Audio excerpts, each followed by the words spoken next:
राधा कृष्ण भगवान की श्री यमुना मैया की सब संतन की सब भक्तन की सत्य सनातन वैदिक धर्म की जय जय श्री राधे श्याम। कृष्णाय वासुदेवाय हरये परमात्मने प्रणतक्लेशनाशाय गोविन्दाय नमो नमः। वसुदेवसुतं देवं कंसचाणूरमर्दनं देवकी परमानन्दं कृष्णं वन्दे जगद्गुरुम्। अस्मद्गुरुभ्यो नमः। अस्मत्परमगुरुभ्यो नमः। अस्मत्सर्वगुरुभ्यो नमः। श्रीमते श्रीभाष्यकाराय नमः। श्रीपराङ्कुशपरकालयतिवरवरवरप्रतिवादिभीकरगुरुभ्यो नमः। श्रीजानकीकान्तस्मरणम् श्रीराधाकान्तस्मरणम् सन्तपूर्वाचार्याः सहायाः बोलिए श्री कृष्णचंद्र भगवान की। परमाध्यक्ष अनंत कोटि ब्रह्मांड नायक सर्वेश्वरेश्वर ब्रजेंद्र नंदन भगवान श्री कृष्णचंद्र, जिनकी दिव्य लीलास्थली वृंदावन के परिक्षेत्र में भगवती कालिंदी के पावन तट पर हम सभी लोग विराजमान हैं और भगवती कालिंदी का, यमुना मैया का हम सभी लोगों ने अर्चन किया, वंदन किया, पूजन किया। ये हमारा महत सौभाग्य कि आज पूज्य महाराज श्री की प्रेरणा से ये यमुना उपवन देखने का सुअवसर प्राप्त हुआ और सुदूर से यहाँ तक ऐसी सघन वृक्षावली, जैसा शास्त्रों में वृंदावन के स्वरूप का वर्णन है, वह स्वरूप धीरे धीरे प्रकट हो रहा है।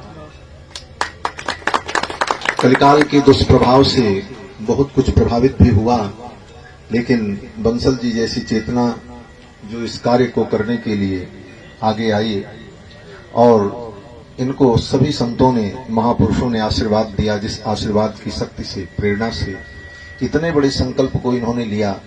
बड़ी बड़ी सरकारें ऐसी योजनाएं बनाती हैं लेकिन सफल नहीं होती योजना। आपने देखा होगा कि वृक्षारोपण के कितने बड़े बड़े कार्यक्रम, करोड़ों करोड़ों वृक्ष के प्रोजेक्ट तैयार होते हैं, करोड़ों रुपए सरकार का चला जाता है, लेकिन कहीं कुछ दिखाई नहीं पड़ता, सब बराबर हो जाता है। लेकिन अपने निज के प्रयास से और भगवान गोविंद की कृपा से और संतों के आशीर्वाद से इन्होंने जो ये महत् संकल्प लिया है, ये सराहनीय है और महान पुण्य का कार्य है। यमुना जी के इस पावन तट को हरित प्रदेश बना देने का जो संकल्प, और जैसा कि हमने भी सुना कि गंगोत्री से लेकर के तीर्थराज प्रयाग तक का संकल्प है। और बड़ी अच्छी बात बंसल जी ने कही कि अब हमारी आपकी आयु कितनी है, इतने बड़े महान कार्य के लिए इस प्रेरणा को आगे की पीढ़ी तक हमको बढ़ाना होगा और ये प्रेरणा अगली पीढ़ी तक जाएगी और उसके आगे की पीढ़ी तक जाएगी, तब कहीं इतना बड़ा महान संकल्प पूर्ण हो पाएगा। और यमुना जी के पावन तट को हम हरित और दिव्य पवित्र बनावे। यमुना जल को, जो यमुना जल दूषित है, इसके दूषण को हम दूर करने का प्रयास करें। भगवान गोविंद श्री कृष्ण ने भी कालिय नाग का दमन करके यमुना जल को शुद्ध किया।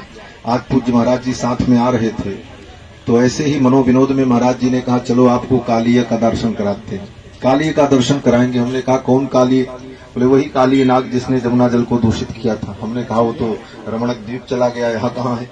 बोले यहाँ भी है, चलो दिखाते हैं। फिर वो भयंकर काला नाला, गंदा नाला, जिस नाले के जल से यमुना जी दूषित हो रही हैं और वो जल यमुना में आता है और यमुना का जल दूषित होता है। वास्तव में यह खेद का विषय है, लेकिन इन संतों के प्रयास से और बंसल जी जैसे पवित्र संकल्प वाले महापुरुषों के संकल्प से, उनके प्रयास से ही ये महान कार्य होगा और यमुना जी का ये तट सुंदर, सुव्यवस्थित, पवित्र और मंगलमय होगा। और निश्चित रूप से संतों की कृपा इसमें होगी। सभी संत पधार रहे हैं, आशीर्वाद दे रहे हैं।